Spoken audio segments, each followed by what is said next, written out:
We have another voice over video shortly.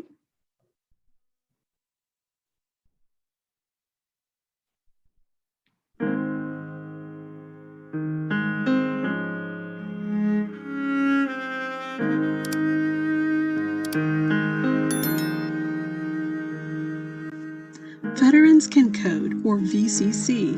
Veterans. VCC can help veterans learn coding fundamentals. Transitioning veterans. VCC can open doors to new career prospects for transitioning veterans. Veterans with an established interest in coding. VCC provides veterans with platforms to present their coding skills and an opportunity to build their portfolios.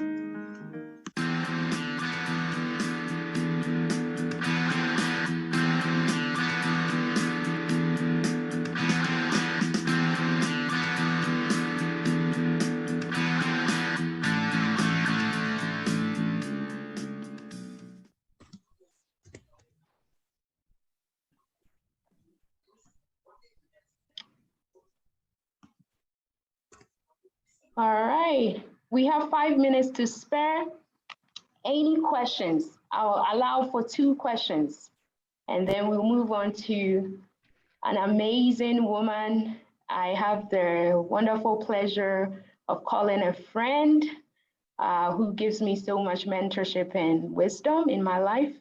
But before that, I want to allow for 2 questions, and then Angie Hemingway will talk about the potential impact of coding on veterans.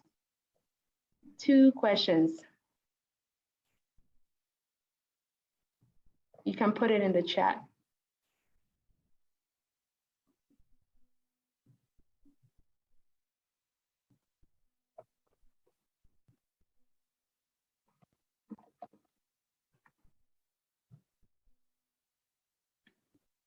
All right, I'll take silence as golden. And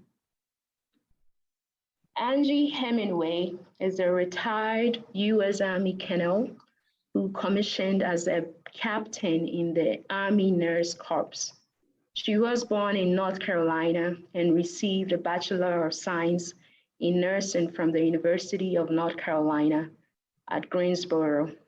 She also holds a Master of Public Health from the University of North Carolina, Chapel Hill, Master of Science in National Resource Strategy from the Industrial College of the Armed Forces, certifications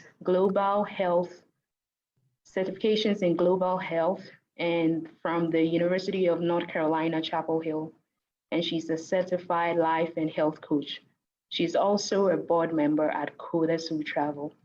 Angie, it's a privilege to introduce you, and the floor is all yours.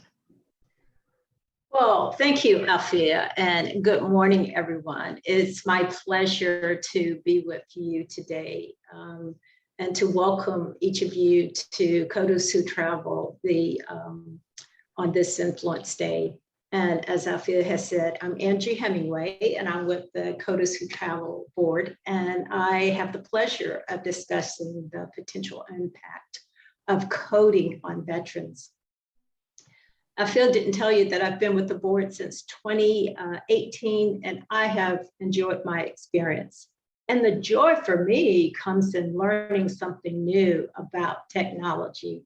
I am the least technology skilled, but I have learned quite a bit from Althea and other board members. And so today, for the next few minutes, here's what we will cover: who I am and what I have done in my previous experience as a military person and as a veteran, how veterans can model this also for themselves. And I want to also discuss the potential impact coding can have for veterans, for people in service, and also for civilians. So I'd like to say that I am a proud veteran. I am also the CEO and president of ALH Health and Consulting, LLC. And as you all know, I'm a board member, and as I stated, been with the Coders Who Travel since 2018. And my role has been advising, serving, and logistics, operational issues, and other areas. And you all probably have had on your resumes other areas as needed or other jobs as needed. And so that would apply to me. Alfia calls me up and says, hey, Angie, what do you think about this? So that applies to that other area as needed so far as a board member is concerned. But as a veteran, I retired in 2017, and I had the opportunity to deploy 2 times. I was an officer in the health field, and we fought to demonstrate that as health officers, we could do an excellent job at home in the US, as well as on the battlefield. And I started out as a nurse. However, my role was to care for patients, and I developed transferable skills during my training as I rose in my career as a nurse. I had to, in my training, know math, acquire math skills, physics, chemistry, biology, and other skills, such as assessment skills. I had to be able to walk in a room and assess my patients. That also is very important when you are deployed. You have to be able to walk into an area, do an assessment, and know what the risk might be. Communication skills. I developed to be able to communicate with patients, with staffs, other people. Very important to be able to communicate what you're trying to get across to someone, as well as what the other person is saying to you, and the importance of problem-solving skills. I mean, technology in the area of medicine is very important, and sometimes the technology doesn't work. So we need to be able to troubleshoot based on what the training has been for that particular technology. Interpersonal skills are very, very important. Writing skills. When I mentor people, I always stress the importance of being able to write well, not only for the medical field, whether it's for a patient's record or whether it is a paper that you are presenting at a conference or for your peers at a meeting or something of that sort. It's important to be able to communicate from the private up to the general. So I tell that to people when I am mentoring them about the importance of being able to not only communicate, but orally, but in the written word too. That's very important. And inquisitiveness. How important is this? To be able to ask a lot of questions, to understand how something works, so that, again, if there is a problem, you can troubleshoot that problem. But who knows, just by being inquisitive, you might show up on the Today Show or the ABC show or whatever, just because you ask the question. You never know. And self-motivation is obviously really important. And that actually led to my selection as battalion commander, as a commander of regions, and of also many people. You know, wondering again, how does this pertain to you as a potential coder? I'd ask the question. As a service member, as a veteran, you may have a similar progression. You have transferable skills that you can use, that can be used anywhere, whether you're coding or anywhere. So I would encourage people to be open-minded and willing to learn, and be it coding or some other skill. You know, the military, I feel, has given us some really unique skills that we did not have before we got into the military. I remember traveling to other countries, and one of the gifts the military gave me was the sending me to driver's school. I was in Europe, Germany specifically, and I learned to drive in Germany. I had to take a test. I got the license, and boy, did I enjoy driving on the Autobahn in a very fast car when I was in Germany. Those driving skills are needed not only in the trucking industry, but other things. Some of the logistic skills that I learned will help you also in transportation. The Army taught me contracting, so I can put that on my resume and use that when I, if I was to search for a drive. I use those skills also in committees, in meetings, organizations that I work with, because I know some of the ins and outs of contracting. However, I would say I'm not an expert because in the area of contracting, that area does change tremendously. But importantly, as service members, as veterans, we are taught to be leaders. And the military has an excellent, has become more focused in terms of translating the skills that we have in the military so that we can use those in the civilian market. And that is really good. So upon leaving the military, you go through classes through your transition center. And each branch of the military has transition centers.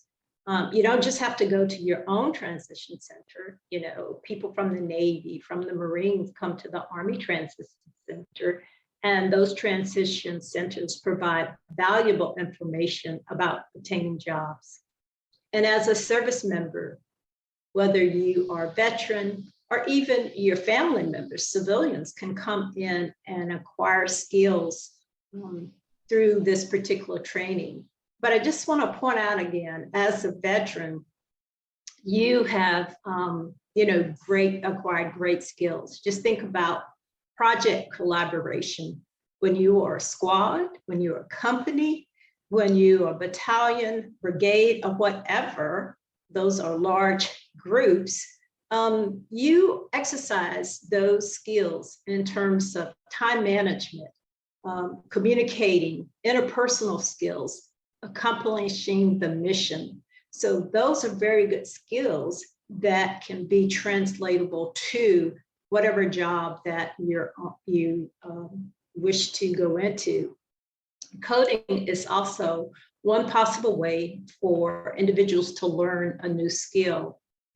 As you has said, more than 250 service members leave the military each year. And in fact, in 2020, veterans faced a higher unemployment rate due to the pandemic. And the Bureau of Labor Statistics reported that the unemployment rate of veterans who served in the U.S.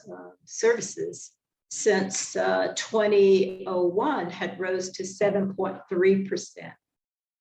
However, veterans do not have to be a part of the statistics because there's training out there and they can learn a skill such as coding. With coding, veterans can acquire a foundational skill.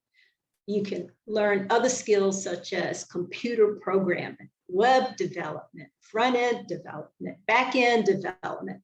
These are skills that can be used remotely.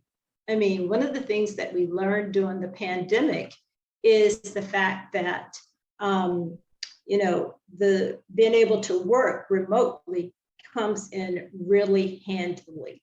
So remote is good. You can coding and technology is skills that are in much demand today. In fact, with many of the organizations that I work with, I see that a large number of companies that are looking for people who have technology skills. Cyber tech is one of the areas that there is a critical need for technology skill. So if you're wondering how to get started, here are a couple ways that this can happen. You know, your post 9/11 GI Bill or Chapter 32 pays for school or job training. And this came about after 2001. And the following speaker, Bob, he will discuss his company and some of the opportunities that are provided.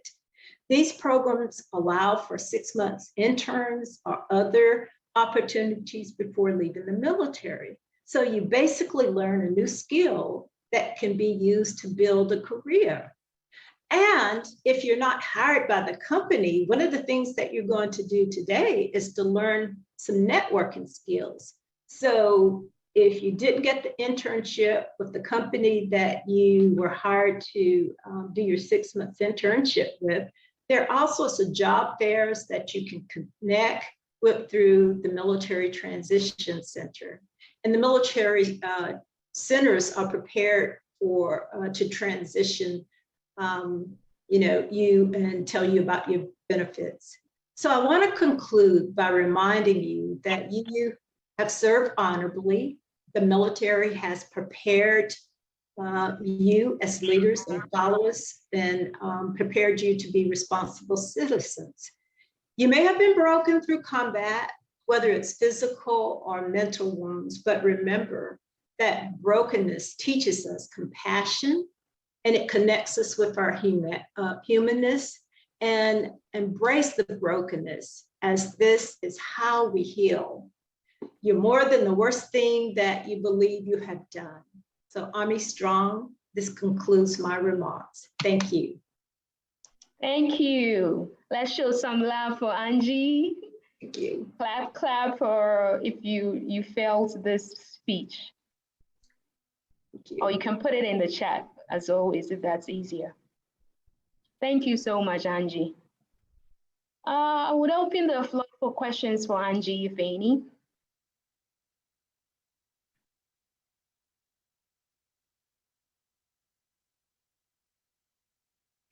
Hi, Ramona, you can speak. Hi there. I have a question, Angie. Thank you for coming. I have a question. And I was kind of in and out when you were talking. The fact that you do like counseling right now for people, is that tied to your military experience and just knowing that it's really needed, not just for veterans, but for everyone, but for veterans too? Actually, how that came about was before I transitioned, one of the things that I was doing was training physicians, nurses, and other support personnel in the area of healthcare, and looking at basically how to kind of lower our health costs, care costs, and also to address some of the chronic diseases that we have and some of the things that we can do as individuals. So I wanted to be a coach, went to school for coaching, and I was able to transition those skills into training as an international coach. So with the counseling, it really parallels with the coaching because I can join both of those areas in helping people that I work with on a daily basis. And it also comes in, one of the things I've had conversations about is with the military and the importance of being able to coach individuals as they leave the military, because we have a set job in the military, you have set skills, but you don't always know how to transition those skills. And so sometimes you have to take people by the hand in terms of showing them how to put those skills in terms of a usable career. Does that answer? Is there something else I might be able to say that would shed a little bit more light? No, not at all. Thank you for tying that together, Angie. And thanks for asking the question. There's one more question. Linda in Tifel is asking, how can the veterans leverage on their experiences in the military to build new solutions through coding for all to use? How can the veterans leverage on their experiences in military to build new solutions through coding for all to use. Coding for who? Oh, for all to use. Okay, very good. You know, one of the things that I saw when I was in the military is that many of our people who were in IT were very skillful people, and they would oftentimes leave the military to acquire jobs in the civilian market for IT. So many of them already have skills that are transferable to the civilian market. And again, you know, IT skills are very highly sought after. So cyber security skills are very sought after. It's just a matter of shaping those skills into whatever the civilian market is wanting. So for instance, you might be a person who sets up computer development, and those skills are very transferable. So if you're in the military and you're trying to look at, will I be able to use computer development skills that I've acquired in the military into civilian? Yes, you can. And you will be paid many times a lot more. One of the things that I found out was that you might start out like at $105,000 salary in the civilian world, and some of the IT sections, whereas in the military, it could be half. You could be making half of that salary as an officer or an enlisted person. So the salaries are also commensurate with the jobs once you get out. But again, it's identifying those skills that you currently have in the military that are transferable to the civilian jobs. And I already pointed out that there are programs that the military uses to say, okay, you have XYZ skills, and this is what this translates into once you go into the civilian world. So does that help? Is there something? Yeah, Angie, you're right on time. Linda, Okay. if you can put in the chat if she answered your question well, that would be great. I see someone also raised his hand, Locke. But Locke, I've put Angie's Coders Who Travel email in the chat.